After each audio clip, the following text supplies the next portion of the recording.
this is Dr. Eisenbrown. I'm here to answer some of your questions about the common urology problems that we see. All right, let's talk about mesh.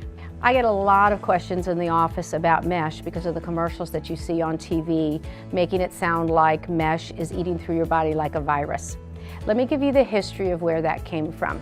Back in July of 2011, the FDA issued a comment suggesting that doctors and patients have a very serious conversation and a heart-to-heart conversation about the risks, benefits, and alternatives of using mesh for prolapse cases.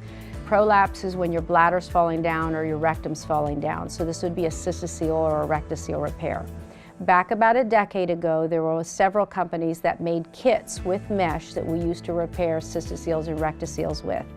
These are the kits that had problems. The problem had to do with the mesh being too heavy, and the mesh being placed too thin under the vaginal mucosa. The point is that the comment specifically referred to cystocele and rectocele repairs.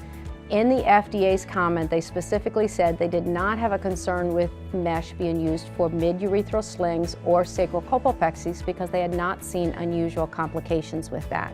You need to understand what mesh is. Mesh is just weaved suture. It's made of monofilament, which means it has one fiber of polypropylene, which is suture, something that we've been used to sew people up in surgery for decades and have not had any problems with it. If any of you have a friend or you yourself have ever had a hernia repair, if you had it done in the last 20 years, I'm pretty sure you probably had a mesh repair, and those mesh repairs work very well.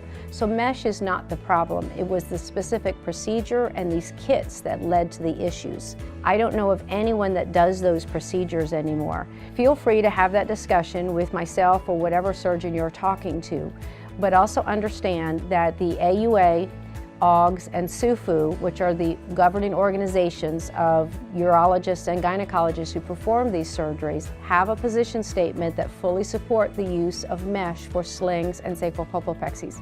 You can get that position statement on their website, or you can get it from me. SUFU, which is SUFU, or OGS, AUGS, are both websites that it's very easy to obtain it on if you'd like to look at it for yourself.